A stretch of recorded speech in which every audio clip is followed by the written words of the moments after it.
أوصيكم وإياي بتقوى الله فقد فاز المتقون اتقوا الله حق تقاته ولا تموتن إلا وأنتم مسلمون وقال الله تعالى أعوذ بالله من الشيطان الرجيم بسم الله الرحمن الرحيم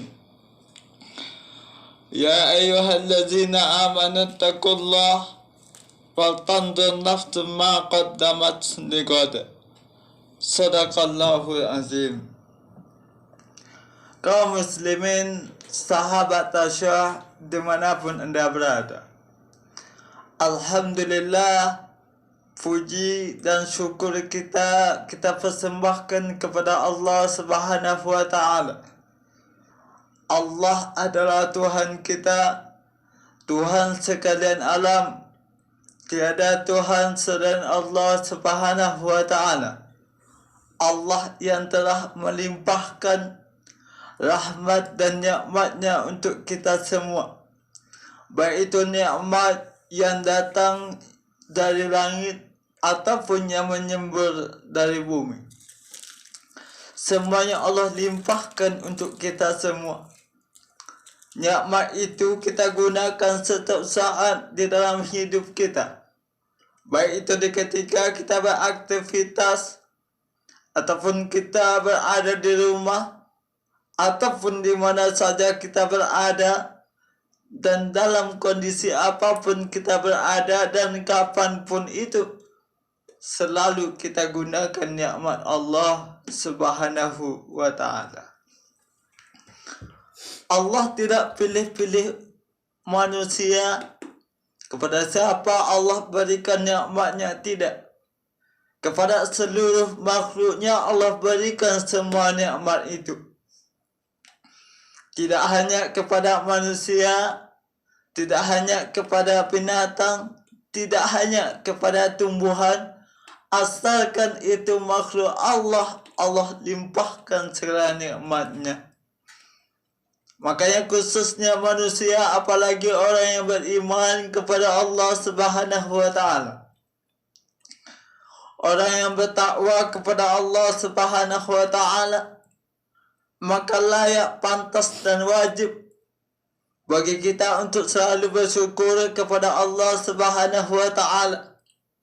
Mungkin banyak manusia pada saat ini, sahabat kita, teman kita, karib kerabat kita, keluarga kita yang lain mungkin, yang kondisinya dalam keadaan kekurangan, keterbatasan, ataupun sakit di rumah sakit, ataupun dimanapun mereka berada, dalam kondisi yang kurang fit pun, mungkin mereka dalam kondisi yang kurang menyenangkan. Bagi kita manusia yang saat ini dalam keadaan sehat, dalam keadaan banyak kenikmatan, dalam kondisi yang memungkinkan, kuat fisiknya, sehat mentalnya, begitupun ekonominya, mampu dalam melanjutkan kehidupan dengan baik, maka segalanya nikmatnya Allah berikan untuk kita itu, maka pandai-pandailah kita untuk mempergunakannya sesuai dengan jalan Allah, sesuai dengan kehendak Allah, sesuai dengan apa maunya Allah. Kalau kita mampu dan mau serta sanggup mempergunakan nikmat Allah Subhanahu wa Ta'ala sesuai dengan kehendak Allah Subhanahu wa Ta'ala, maka insya Allah segala rahmat, segala berkah daripada nikmat Allah kita dapatkan dalam kehidupan. Untuk apa gunanya kekayaan kalau tidak berkah? Untuk apa gunanya harta benda melimpah kalau tidak berkah? Untuk apa gunanya jabatan yang tinggi kalau tidak berkah? Untuk apa gunanya segala kemewahan kalau tidak berkah? Dalam kehidupan ini sebetulnya yang dipentingkan dalam kehidupan kita, banyaknya nikmat tergantung kepada berkahnya. Kenapa? Berkat daripada nikmat itu membuat jiwa kita tenang, membuat hati kita lapang. Kalau seandainya nikmat itu berkah dalam kehidupan kita. Lain halnya kalau seandainya tidak berkah, tidak ada berkah daripada nikmat yang Allah berikan kepada kita. Kita kaya tapi hati gelisah. Kita punya jabatan tapi rasa was-was selalu datang. Kita punya keluarga yang banyak tapi mereka tidak baik. Artinya apa? Enggak berkah. Orang kalau sudah punya nikmat tapi tidak berkah, maka membuat hati orang itu tidak tenang dalam menikmati dan mempergunakan nikmat Allah. Makanya oleh sebab itu Allah katakan juga, ketika kalian pandai mensyukuri nikmatku la azidannakum, kata Allah, aku akan tambah nikmatku untukmu. Jika kalian tidak pandai mensyukuri nikmatku, kata Allah, inna azabi lasyadid, sesungguhnya azabku sangat pedih untukmu. Makanya oleh sebab itu, sebagai hamba Allah yang beriman kepada Allah Subhanahu wa ta'ala, bersyukurlah kepada Allah dengan apa yang ada. Pandailah mempergunakan nikmat Allah sesuai dengan kehendak Allah. Dan insya Allah, nikmat Allah akan mengantarkan kita untuk dekat kepada Allah Subhanahu wa ta'ala. Kaum muslimin, sahabat Tasya, dimanapun anda berada, selanjutnya salawat dan salam dengan ucapan Allahumma salli ala Muhammad kita hadiahkan untuk Rasulullah sallallahu alaihi wasallam, panutan bagi kita semua manusia, suri tauladan dalam kehidupan. Kita persembahkan, kita hadiahkan salawat dan salam kita untuk beliau. Semoga dengan banyak baca salawat dan salam kita mendapatkan syafaat dari Rasulullah sallallahu alaihi wasallam. Kalau seandainya manusia banyak baca salawat, insya Allah kemudahan kita dapatkan di dunia dan akhirat. Beda halnya kalau seandainya manusia tidak pernah bersalawat, maka kerugian dunia, kerugian juga di akhirat. Kenapa? Rasulullah ketika banyak umatnya baca salawat untuknya, maka Rasulullah nanti insya Allah memberikan kemudahan dalam urusan kita.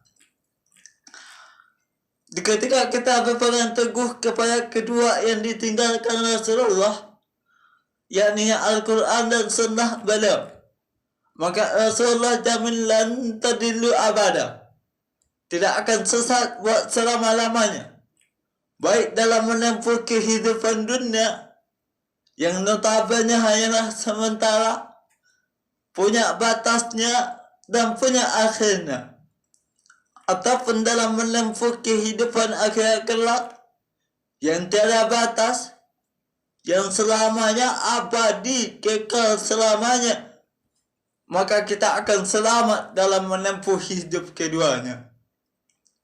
Dua pusaka itu adalah tak lain dan tak bukan, tak lekang oleh panas, tak lapuk oleh hujan, kitab Allah dan sunnah Rasulullah sallallahu alaihi wasallam.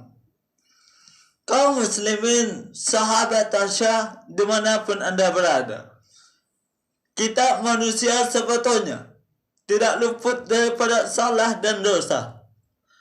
Setiap saat, setiap waktu kita penuh dengan salah dan dosa. Baik itu dosa yang disengaja ataupun dosa yang mungkin kita tidak sengaja melakukannya. Penuh dengan dosa dan kesalahan. Dalam setiap pergaulan melakukan suatu kesalahan, dalam setiap pertemanan ada suatu kesalahan, dalam sebuah pergaulan bermasyarakat, bernegara, bangsa, dan semuanya mungkin penuh dengan kesalahan.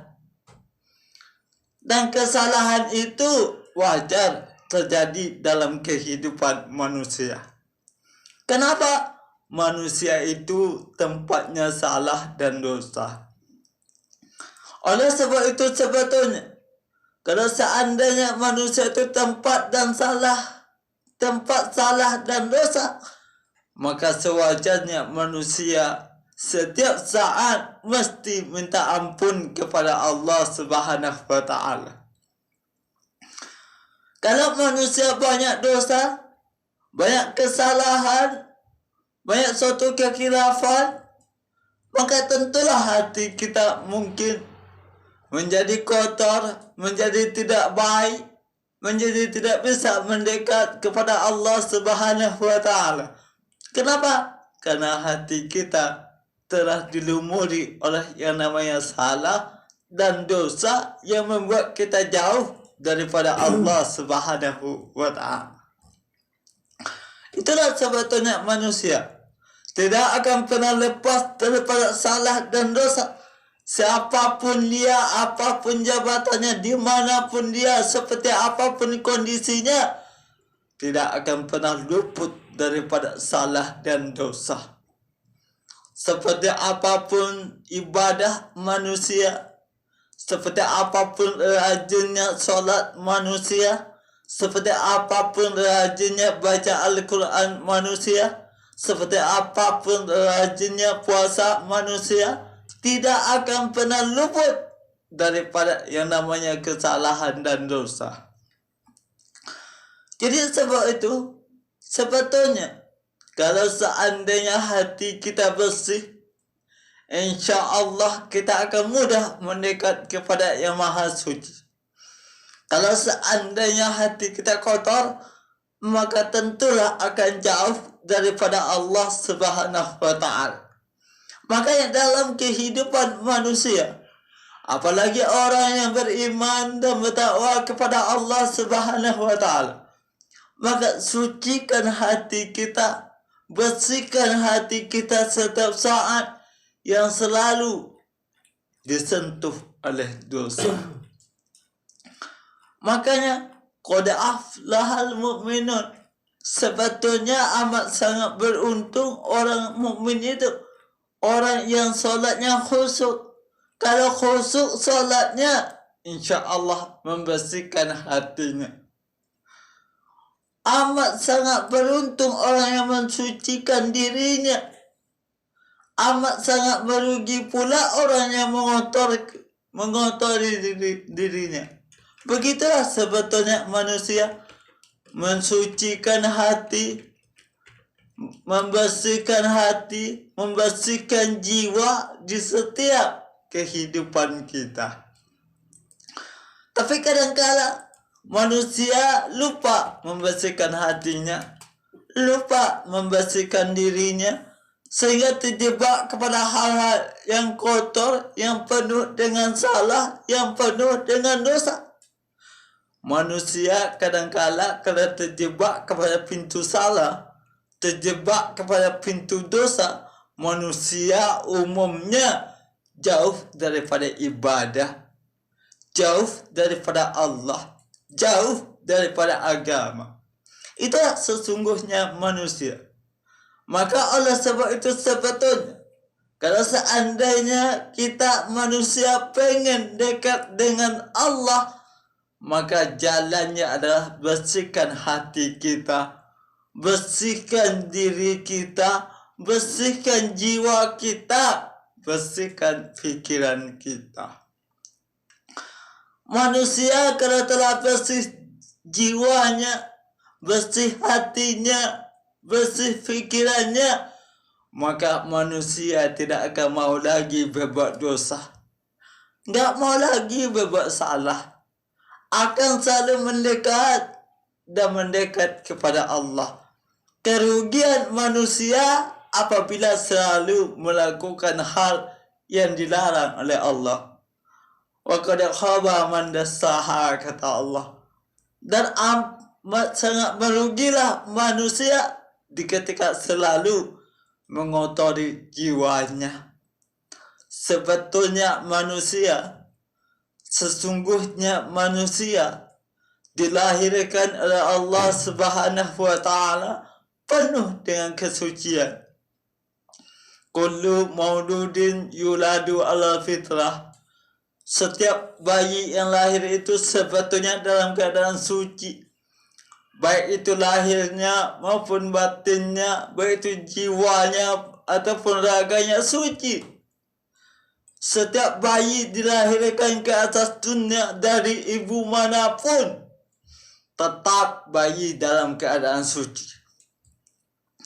Sekalipun bayi itu dilahirkan dari seorang ibu yang mungkin hasil daripada perbuatan zina, anak itu tetap suci. Makanya sebetulnya nggak ada anak yang haram. Anak itu suci semuanya. Cuma persoalannya adalah mungkin perbuatan ayah dan ibunya yang haram, yang dilarang oleh Allah Subhanahu wa Ta'ala. Tapi anaknya nggak ada anak haram. Anak itu suci semuanya. Kullu mauludin yuladu ala fitrah. Setiap bayi yang lahir itu dalam keadaan suci.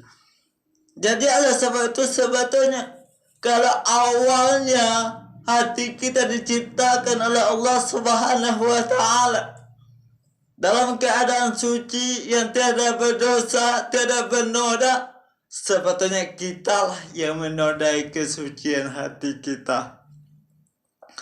Kita yang mengotori hati kita sebetulnya. Manusia kalau terjebak kepada sebuah dosa, hatinya menjadi kotor, hatinya menjadi hitam, hatinya menjadi tertutup, hatinya menjadi terbalik daripada pandangan Allah Subhanahu wa Ta'ala. Itulah gunanya pandai-pandai menjaga hati. Selalu bersihkan hati. Kalau seandainya kita tahu itu dosa, lantas kita segera meninggalkannya. Kalau kita tahu itu maksiat, segera jauhinya. Kalau seandainya itu suatu kesalahan, minimal kita berusaha untuk tidak berbuat kesalahan itu. Sebab kesalahan itu akan mendekatkan kita kepada dosa.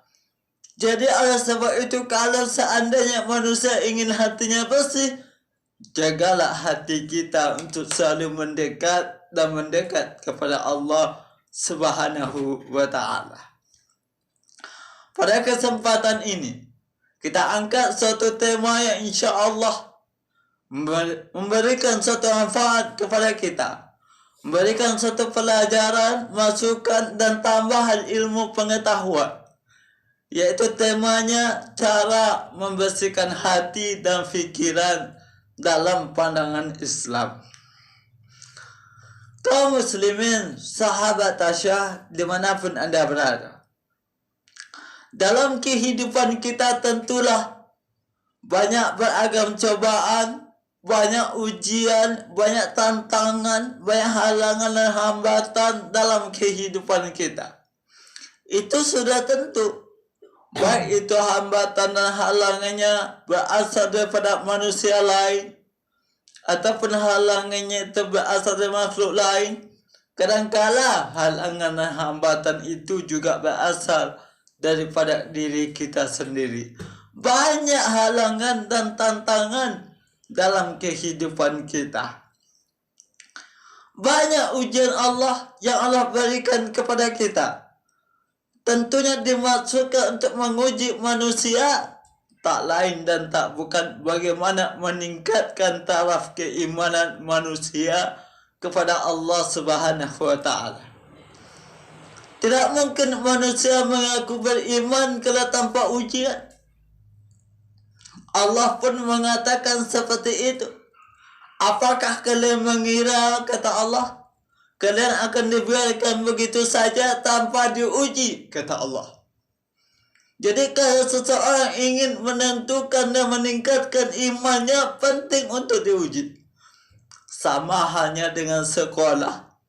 Sekolah kalau pengen naik kelas, itu harus ada ujian. Kalau seandainya ujian itu lulus, maka naik kelas.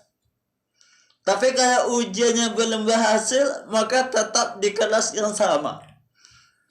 Begitu pula iman dan takwa sebetulnya diuji oleh Allah. Kadangkala manusia ketika diuji, apakah mereka sabar atau mengeluh? Apakah tabah atau ngoceh? Apakah ikhlas ataupun tidak? Allah uji semuanya.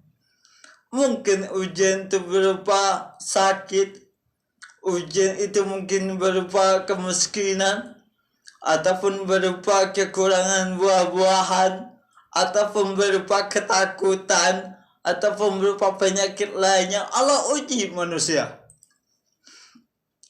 Untuk apa? Tujuannya meningkatkan iman manusia kepada Allah. Tergantung sebetulnya. Kalau seandainya nggak mampu untuk menerima cobaan itu dengan baik, maka kadangkala iman itu terkikis, bahkan habis. Tapi kalau seandainya pandai menyikapi musibah dan ujian itu, insya Allah akan meningkatkan iman dan takwa kita kepada Allah. Itulah sebetulnya tujuan ujian dalam kehidupan manusia. Kaum muslimin, sahabat Tasya, dimanapun Anda berada. Jadi sebetulnya terkadang kita tidak ikhlas dalam menerimanya. Kadangkala kita tidak mau menerima dan tidak menerima segala ujian Allah itu. Mengatakan Allah mungkin tidak adil dalam kehidupan kita. Mengatakan mungkin Allah tidak sayang kepada kita. Mengatakan mungkin Allah marah kepada kita. Padahal sebetulnya dengan ujian itulah Allah menumbuhkan dan menguji dan memberikan kasih sayangnya kepada kita. Melalui ujian itulah Allah sebetulnya membuktikan bahwa Allah sayang dengan kita. Karena seandainya dengan ujian itu tambah mendekat kepada Allah, berarti Allah menjaga dan meningkatkan iman kita kepadanya. Banyak kita contohkan kepada Nabi dan Rasul, bagaimana Nabi dan Rasul yang terdahulunya diuji keimanannya semuanya. Nabi Nuh begitu juga diuji, contohnya diuji. Dengan begitu umatnya nggak mau beriman kepada Allah, diuji. Sampai-sampai anaknya pun membangkang kepada Nabi Nuh. Ujian Nabi Nuh. Banyak ujian lagi Nabi yang lain mungkin. Nabi Adam pun diuji di surga dahulunya. Ujian demi ujian. Apa gunanya? Meningkatkan iman dan takwa kepada Allah. Begitu juga Nabi Muhammad SAW diuji dengan begitu banyak ujian, dicaci dengan begitu banyak cacian, diuji oleh Allah. Tapi para nabi, para rasul nggak pernah goyah dalam menjalani ujian Allah. Mereka tetap beriman dan kokoh bertakwa kepada Allah, bahkan meningkatkan imannya kepada Allah. Begitu juga contohnya Nabi Ayub, yang diberikan penyakit yang begitu, memberikan Nabi Ayub ketabahan dan kesabaran dalam menghadapinya. Sehingga dengan penyakitnya itu semua orang membencinya, mengucilkan Nabi Ayub, sampai mengusir Nabi Ayub dari negeri tempat tinggalnya, sehingga ditemani oleh istrinya. Akhirnya pun istrinya, karena nggak sanggupnya menerima penyakit yang diderita oleh Nabi Ayub, sampai-sampai istrinya pun meninggalkan Nabi Ayub. Tapi karena ketabahan Nabi Ayub, kesabaran Nabi Ayub, serta keikhlasan Nabi Ayub dalam menerima segala ujian Allah Subhanahu wa Ta'ala, akhirnya Allah berikan suatu nikmat, suatu keberkahan daripada ujiannya. Lantas Nabi Ayub disuruh oleh Allah Subhanahu wa taala untuk menancapkan kakinya ke bumi, lantas menyemburlah air sehingga Nabi Ayub pun mendapatkan suatu hikmah daripada cobaannya berupa suatu obat yang dapat menyembuhkan penyakit Nabi Ayub. Begitulah kalau seseorang yang apabila ketika orang itu sabar dalam menerima segala cobaan dan ujian Allah Subhanahu wa taala, maka manusia diberikan berkah daripada setiap apa yang diujikan oleh Allah kepada manusia. Kaum muslimin, sahabat Tasya dimanapun anda berada, jadi tak jarang sebetulnya hal tersebut terjadi kerana ada seseorang yang berbuat zalim kepadanya. Banyak juga ujian Allah itu kepada orang yang zalim kepadanya. Bahkan azab Allah itu datang kepada orang yang zalim. Jadi oleh sebab itu sebetulnya dalam kehidupan manusia enggak lepas daripada ujian dan cobaan yang diberikan Allah kepada kita. Kaum muslimin, sahabat Tasya dimanapun anda berada, dari cobaan dan ujian itu, kadang-kadang manusia menjadi hatinya kotor. Kadang-kadang enggak ikhlas menerima perintah Allah Subhanahu wa taala.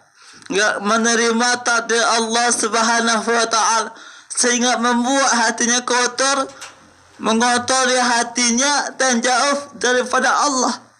Ini kalau hati seseorang sudah kotor, sudah jauh daripada Allah Subhanahu wa taala, sehingga kadang-kadang membuat manusia itu kafir, membuat manusia itu musyrik dan keluar daripada agama Allah. Inilah akibatnya kalau hati sudah kotor.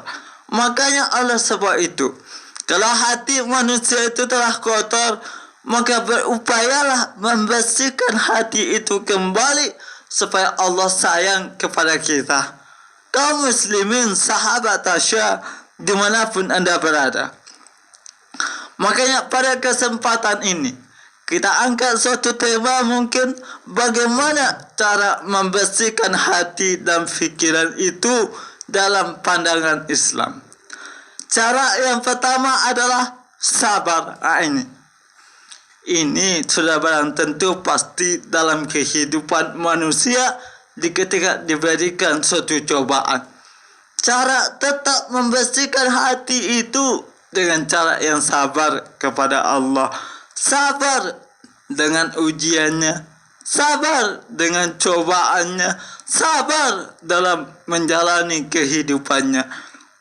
Allah mengatakan, innallaha ma'as sabirin. Sesungguhnya Allah itu bersama orang-orang yang sabar. Ini Allah bersama orang-orang yang sabar. Kalau kita ingin tetap bersama Allah, perbanyaklah sabar kita. Sebab sabar itu senjatanya dalam kehidupan. Orang mukmin itu salah satu senjatanya itu sabar. Sabar itu paling ampuh dalam menghadapi dan menerima segala cobaan dan ujian dengan penuh tantangan dan cobaan. Kalau seandainya sabar, insya Allah seperti apapun cobaan, seperti apapun tantangan kehidupan akan terasa manis ketika dilalui dengan sabar. Jadi ada sebab itu cara pertama yang paling ampuh itu adalah perbanyaklah bersabar dalam menghadapi suatu cobaan. Memang setiap masing-masing pribadi kita, setiap manusia dalam kehidupannya berbeda tantangan, berbeda cobaan yang Allah berikan kepada kita. Ada cobaan itu mungkin berupa kematian saudaranya, ada mungkin cobaan itu berupa kehilangan, ada cobaan itu berupa penyakit, berbagai macam cobaan yang diberikan Allah Subhanahu wa taala. Tapi di sebalik itu kita mesti tahu, la yukallifullahu nafsan illa wus'aha, kata Allah. Allah itu tidak akan memberikan suatu beban kecuali sesuai dengan kesanggupannya ini. Allah tahu kesanggupan kita. Allah tahu kemampuan kita. Sejauh mana kita mampu dan sabar dalam menghadapi suatu cobaan. Sejauh mana kekuatan kita dalam menerima segala cobaan. Allah tahu kemampuan kita. Jangan kira Allah nggak tahu. Allah lebih tahu kemampuan kita ketimbang kita sendiri. Allah lebih tahu. Jadi jangan pernah mengeluh di setiap cobaan yang Allah berikan kepada kita. Yakinlah semuanya bisa kita lalui. Banyak kok terbukti dalam kehidupan kita. Kadang-kadang kita mengatakan, kok berat banget ya cobaan pada saat ini. Padahal nggak lama kemudian cobaan itu berhasil kita lalui. Kadang-kadang kita ketika Allah uji, kita mengatakan, kok Allah begitu besarnya Allah berikan cobaan kepada saya ya. Setelah nggak lama setelah itu datang kenikmatan yang diberikan oleh Allah. Sehingga kita lupa cobaan yang Allah berikan tadi. Begitulah sebetulnya nilai cobaan yang diberikan oleh Allah digantikan dengan suatu kenikmatan yang sangat luar biasa. Kaum muslimin sahabat Tasya dimanapun anda berada, Allah mengatakan, sesungguhnya Allah bersama orang-orang yang sabar, kata Allah. Al-Baqarah ayat 153. Ini jelas nih. Kalau manusia nggak sabar dalam menghadapi cobaan, maka manusia itu akan dekat kepada kemunafikan, dekat kepada syirik, dekat kepada kesusahan. Manusia kalau nggak sabar dalam kehidupannya, mengeluhnya banyak. Rasa putus asanya pun datang kalau nggak sabar. Padahal sebetulnya Allah yang menentukan waktunya datang. Apapun itu Allah yang menentukan waktunya. Contoh, kalau seandainya mahasiswa yang baru tamat daripada perkuliahannya atau selesai wisuda, maka tentu mungkin kebanyakan dan umumnya mahasiswa itu yang dinantikannya, yang diimpikannya, yang diharapkannya tentulah mendapatkan sebuah pekerjaan. Ini pada umumnya mahasiswa seperti itu. Ingin mendapatkan pekerjaan yang layak, mendapatkan pekerjaan yang baik setelah mereka kuliah. Akan tetapi setelah mereka berusaha, setelah mereka berdoa kepada Allah Subhanahu wa taala, tak kunjung dan belum juga mendapatkan suatu pekerjaan. Itulah cobaan daripada Allah.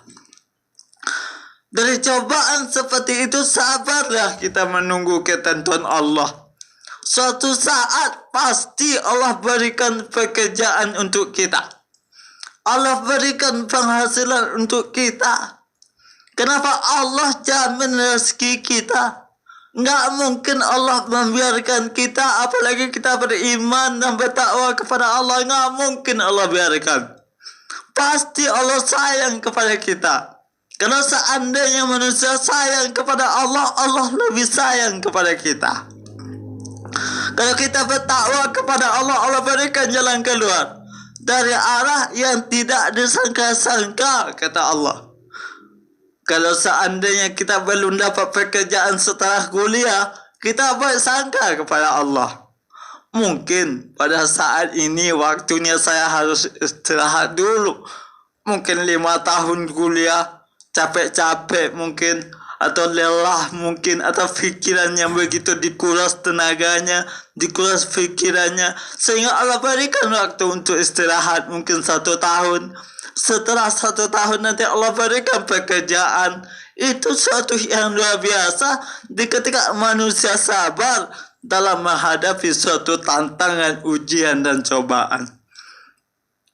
Begitu banyak ujian yang diterima oleh kita mungkin, tapi kalau kita pandang dan kita lihat orang lain, mungkin ujian yang kita terima, ujian yang Allah berikan kepada kita, belum apa-apanya dibandingkan ujian yang diberikan kepada orang lain mungkin.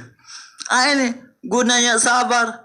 Mungkin kita baru diuji dengan belum dapat pekerjaan, orang lain sudah dahulu diuji oleh Allah dengan itu.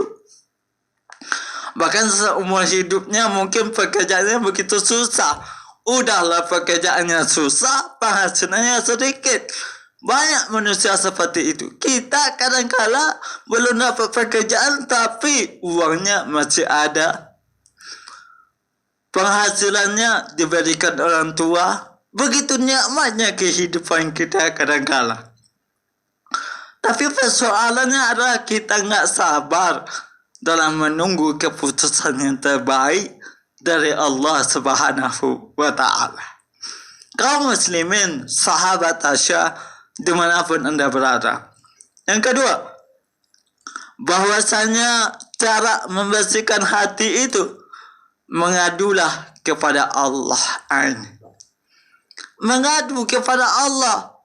Adukan segala persoalan itu kepada Allah. Segala persoalan dunia, minta pertolongan Allah. Makanya dalam ayat Allah yang kita baca pada setiap solat kita, Iyyaka na'budu wa iyyaka nasta'in. Ini kata Allah. Ini dari Allah untuk kita sebetulnya. Dan untuk meminta pertolongan kita kepada Allah. Ya Allah, ya Tuhan kami, hanya kepadamu kami menyembah. Dan hanya kepadamu pula kami minta tolong. Ini luar biasa. Tempat mengadu kita kepada Allah. Apapun persoalan kita adukan kepada Allah.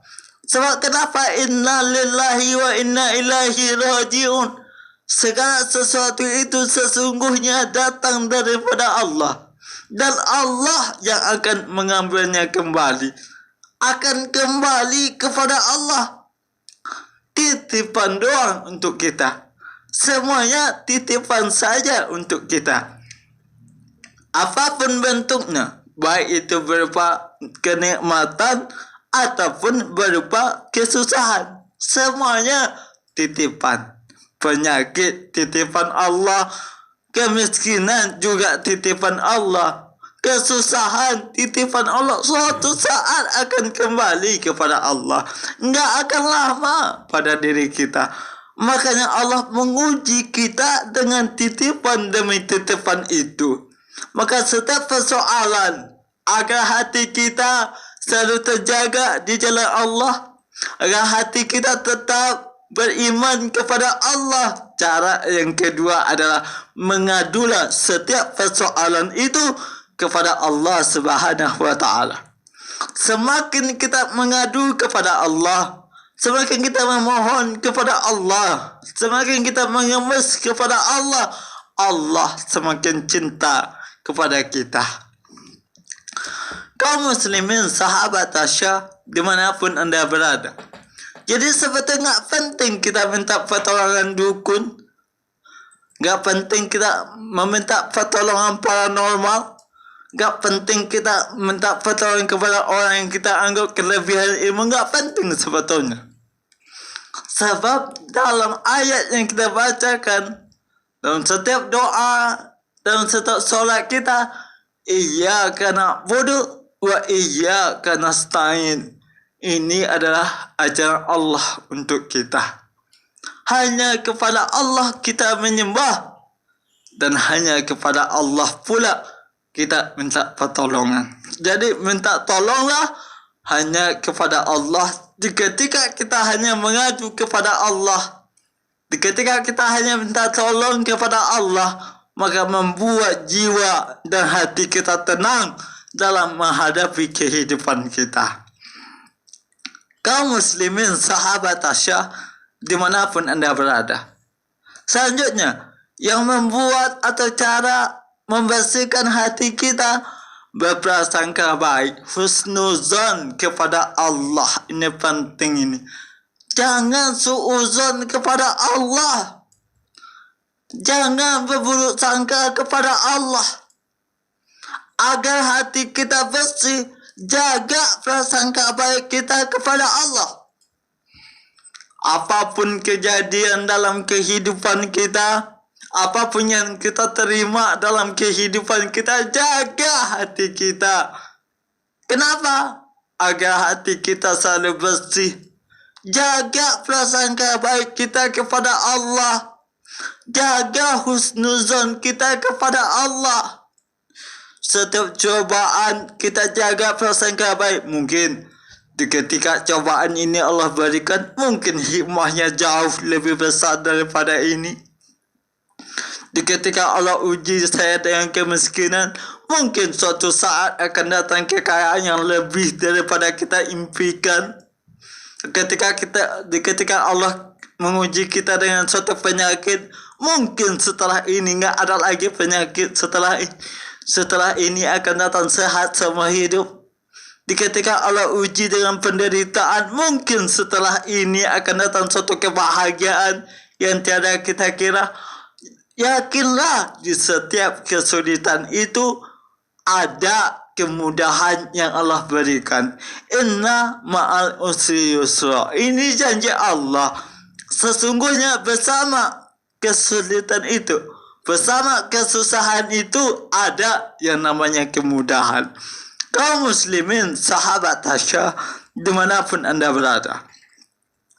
Dalam sebuah ayat dikatakan, Allah jelas tegaskan di sini. Al-Insyirah ayat 5-6 seperti yang kita katakan tadi. Karena sesungguhnya sesudah kesulitan ada kemudahan.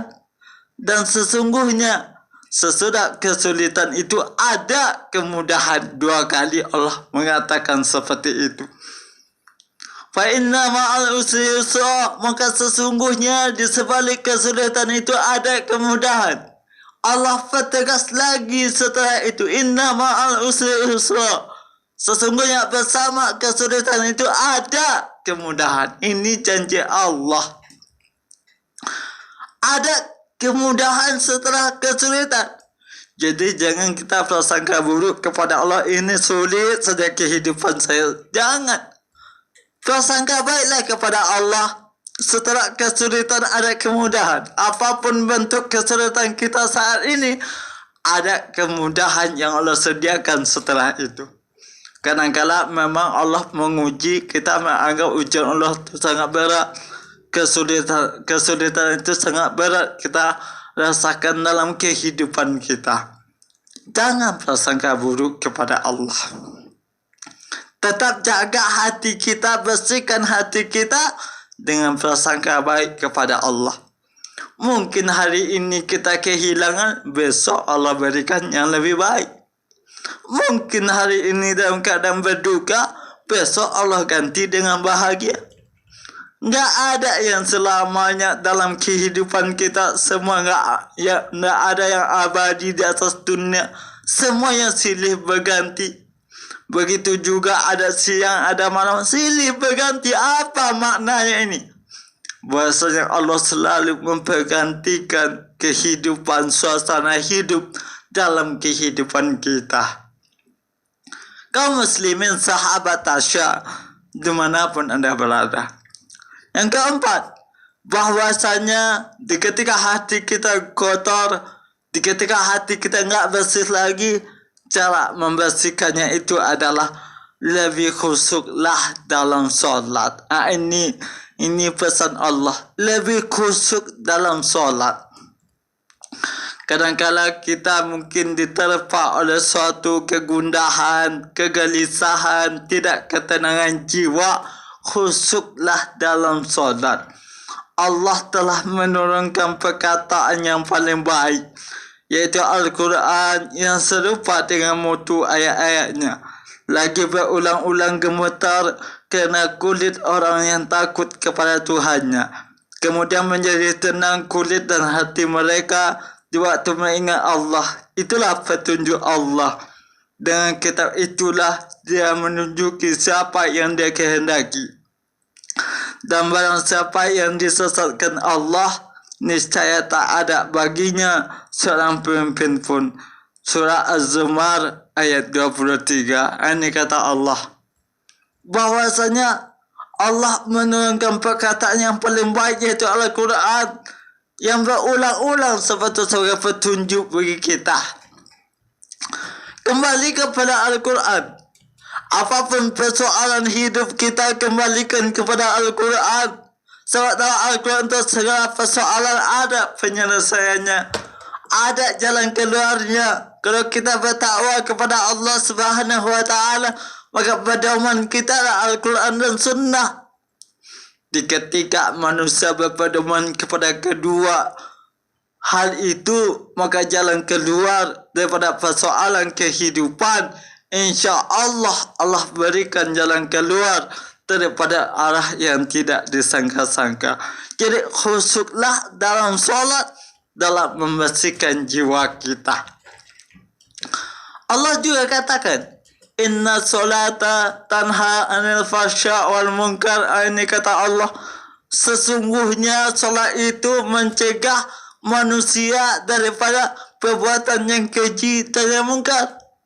Jadi jelas di sini, kalau seorang manusia telah melakukan suatu pekerjaan yang keji, suatu pekerjaan yang mungkar, suatu dosa, maka manusia itu dalam keadaan berdosa, solatlah sesuatu cara yang ampuh untuk menjauhkan kita daripada kekejian dan yang mungkar. Ini janji Allah.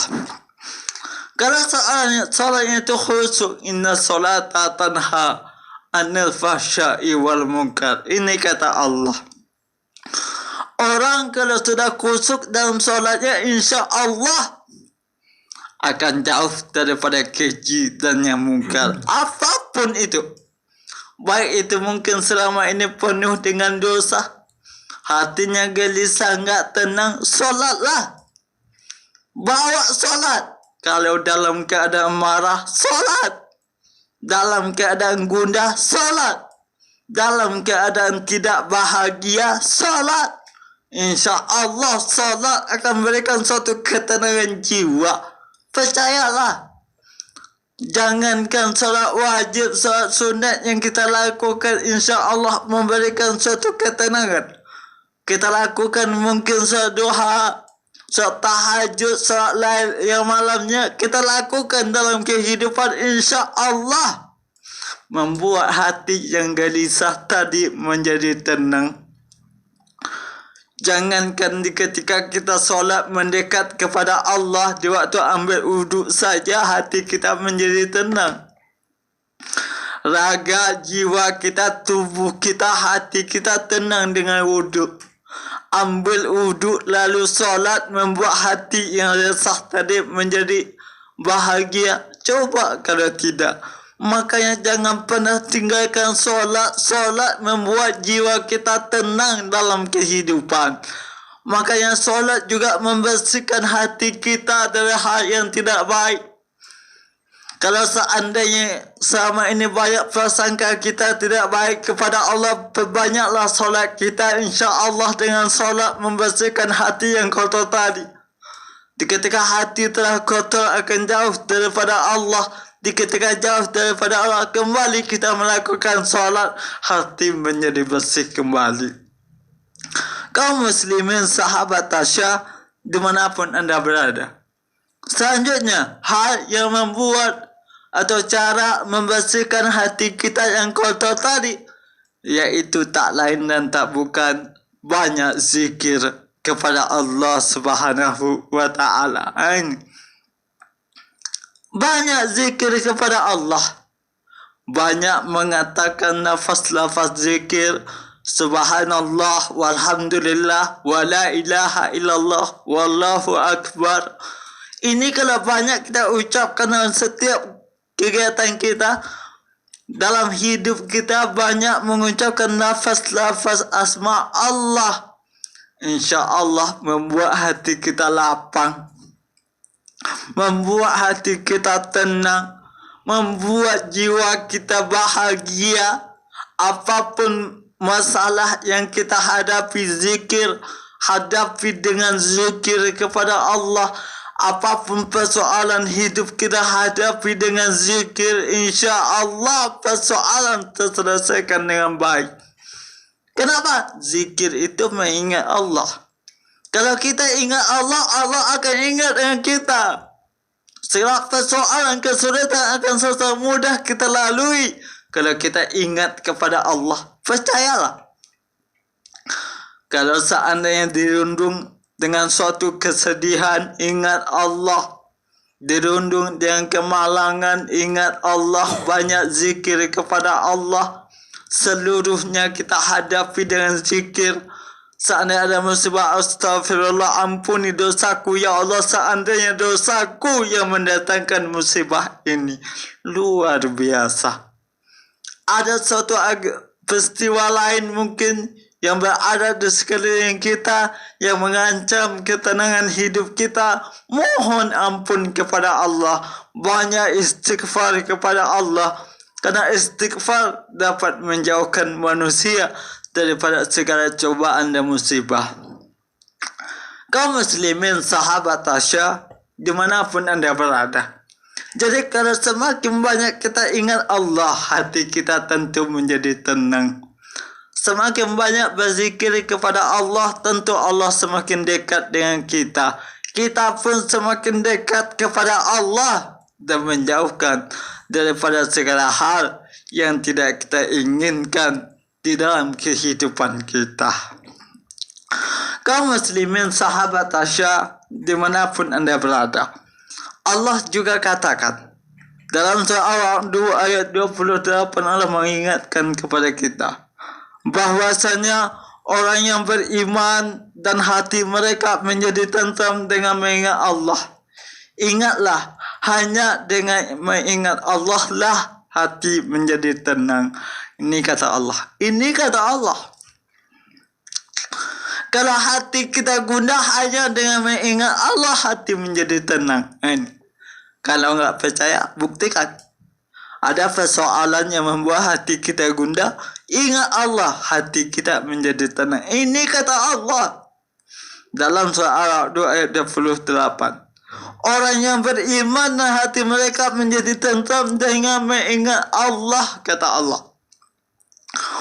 Orang kalau mengaku beriman, banyak ingat Allah, banyak zikir kepada Allah, hatinya menjadi lapang.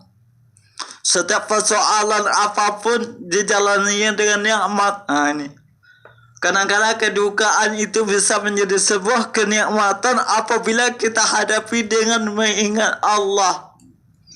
Kenapa? Seseorang ketika ditimpakan suatu musibah, mengatakan ini yang terbaik untukku daripada Allah, ini tenang hatinya nih. Wah, ini suatu musibah datang kepada saya, ini mungkin yang terbaik untuk saya pada saat ini, hati menjadi tenang. Nggak ada manusia gelisah di ketika itu. Wah, ini cobaan mungkin merupakan suatu hal yang didatangkan oleh Allah untuk meningkatkan iman saya kepada Allah. Wah, dengan fikiran seperti itu hati menjadi tenang. Iman semakin meningkat, takwa semakin meninggi. Itulah gunanya zikir kepada Allah. Banyak ingat kepada Allah. Di ketika manusia banyak mengingat Allah, insya Allah manusia dalam kehidupannya enggak ada akan merasakan suatu kegundahan. Selalu dipenuhi dengan ketenangan. Begitulah fungsinya zikir dalam membersihkan hati kita yang kotor. Jadi kalau hati kita kotor, banyaklah zikir kepada Allah Subhanahu wa ta'ala. Kaum muslimin, sahabat Tasya, dimanapun anda berada. Selanjutnya, cara membersihkan hati itu adalah mengingat semua akan mendapatkan balasan dari Allah Subhanahu wa ta'ala. Percaya, setiap segala sesuatunya itu akan mendapatkan suatu balasan daripada Allah. Baik itu berupa kebaikan ataupun keburukan, Allah balas semuanya.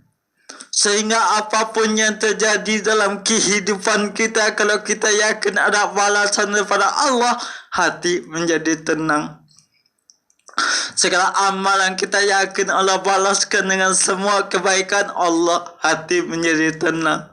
segala keburukan orang lain yang dilakukan kepada Allah, kita yakin ada balasan daripada Allah, ada balasan untuknya, hati menjadi tenang.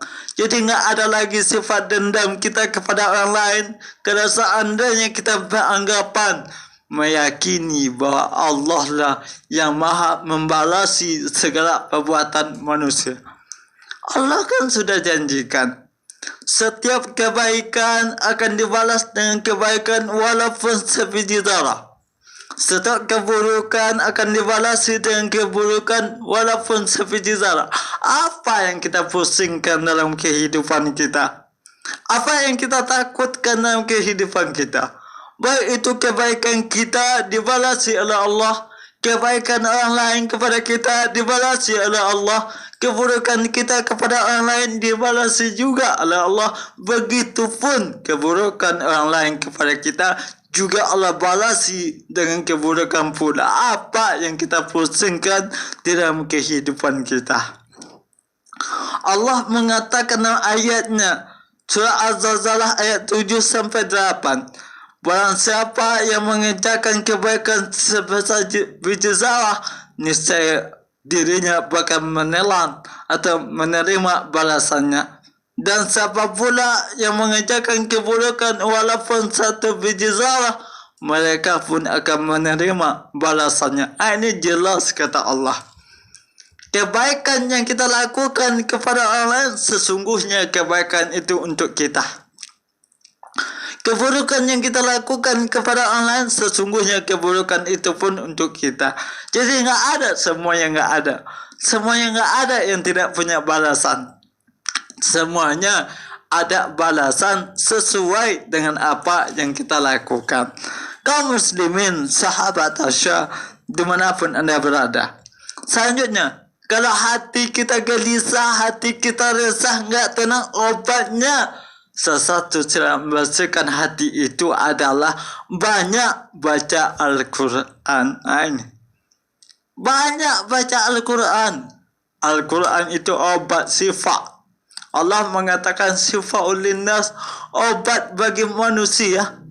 Kalau kita dirundung dengan suatu keresahan, suatu kepahitan, suatu kegundahan, banyak baca Al-Quran. Percayalah, hati menjadi tenang dengan baca Al-Quran.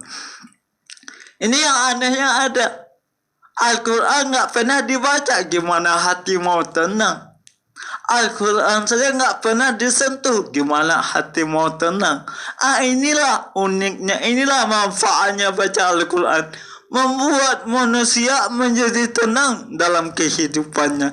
Coba baca Al-Quran ketika ditimpakan suatu musibah, pasti Allah lapangkan hati kita. Allah berikan kedamaian ke dalam perasaan kita. Sehingga dengan cobaan yang kita lalui, kalau kita hadapi dengan baca Al-Quran, nggak akan terasa pahit dalam kehidupan. Bahkan bisa jadi cobaan itu akan terasa manis ketika kita hadapi dengan banyak baca Al-Quran. Nggak ada manusia yang akan gelisah ketika banyak baca Al-Quran.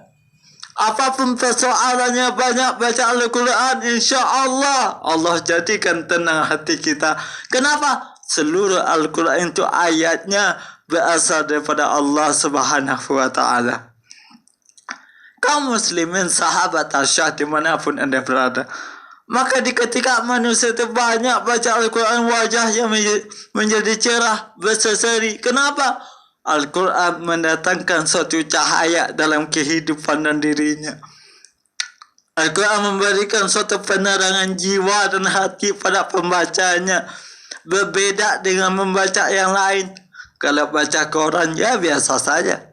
Kalau baca buku, ya biasa saja. Ilmunya memang bertambah, tapi hatinya belum tentu menjadi tenang dengan bacanya.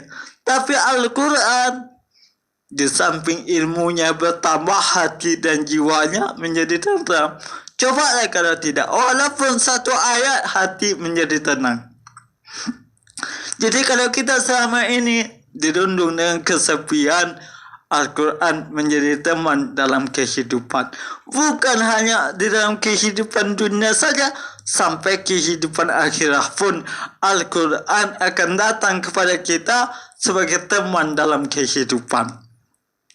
Kaum muslimin, sahabat Tasya, dimanapun anda berada. Selanjutnya, yang membuat hati kita tenang atau membersihkan hati kita yang kotor, banyak jalin silaturahmi. Perkuat silaturahmi. Banyak menjalin kebaikan sesama. Banyak menjalin suatu hal yang membuat bermanfaat dalam kehidupan. Jalin silaturahmi. Ini kalau seseorang kalau banyak bersilaturahmi, maka orang lain ketika kita ditimpakan suatu persoalan, tentulah banyak orang lain akan membantu kita.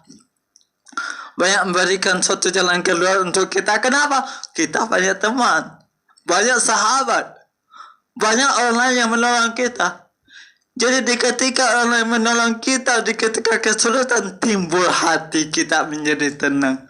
Itulah gunanya banyak bersilaturahmi dalam kehidupan kita.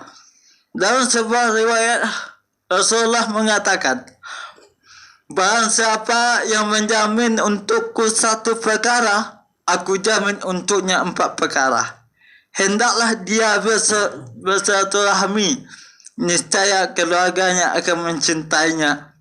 Diperluas baginya rezeki, ditambah umurnya, dan Allah memasukkannya ke dalam syurga. Luar biasa. Ternyata kata Rasulullah dalam sebuah sunnahnya, yang membuat manusia itu mendekat kepada syurga, masuk ke dalam syurganya itu, yang pertama katanya bahwasanya bersilaturahmi. Hendaklah ia bersilaturahmi. Semakin banyak kita bersilaturahmi dengan orang lain, surga semakin dekat dengan kita.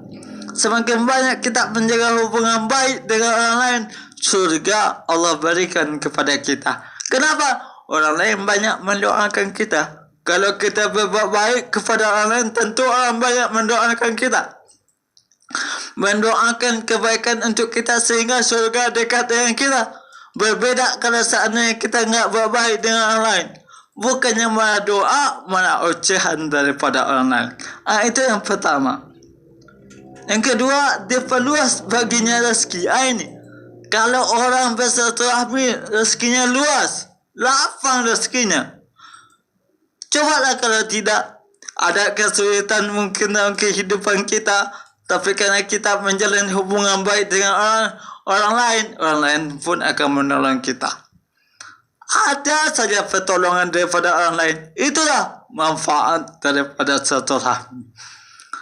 Selanjutnya, ditambah umurnya, kata Rasulullah. Apa maksudnya ini ditambah umurnya? Bukannya maksudnya gini, bukan. Ketentuan Allah, usia kita misalnya 63 tahun. Lantas karena bersilaturahmi umur kita menjadi 64 tahun. Bukan itu maksudnya. Ditambah umurnya itu walaupun kita telah mengalami suatu kematian, tapi orang tetap menganggap kita hidup. Kebaikan kita tetap disebut-sebut. Kebaikan kita tetap dipuji oleh orang lain. Itu maksudnya ditambah umurnya. Kita masih dianggap hidup oleh orang lain. Kita segala manfaat yang kita berikan untuk orang lain ketika kita hidup, masih orang lain pergunakan untuk suatu yang bermanfaat dalam kehidupan mereka. Itulah maksudnya panjang umur kita. Dan dimasukkan pula oleh Allah kita ke dalam surga. Subhanallah. Jadi cara membersihkan hati itu banyaklah bersilaturahmi dengan sesama kita. Selanjutnya, selalu dalam keadaan suci atau berwudu. Dan banyak bersedekah. Ini ternyata sedekah memberikan kesucian hati dalam hidup kita. Kalau kita gundah resah dalam hidup, banyak sedekah kepada Allah, insya Allah sedekah membuat hati kita suci. Mudah-mudahan apa yang kita sampaikan pada saat ini memberikan suatu manfaat untuk kita, bahwasanya dalam kehidupan hati dan jiwa perlu untuk dibersihkan dalam kehidupan. Mudah-mudahan bermanfaat. Fa'tabiru ya ulil absar la'allakum tuflihun. Alhamdulillahirrahmanirrahim. Terima kasih banyak kepada Ustadz kita yang telah menyampaikan tausiah subuh di ruang dengar kita semua mengenai hati, ya, tentang pentingnya menjaga hati di dalam Islam.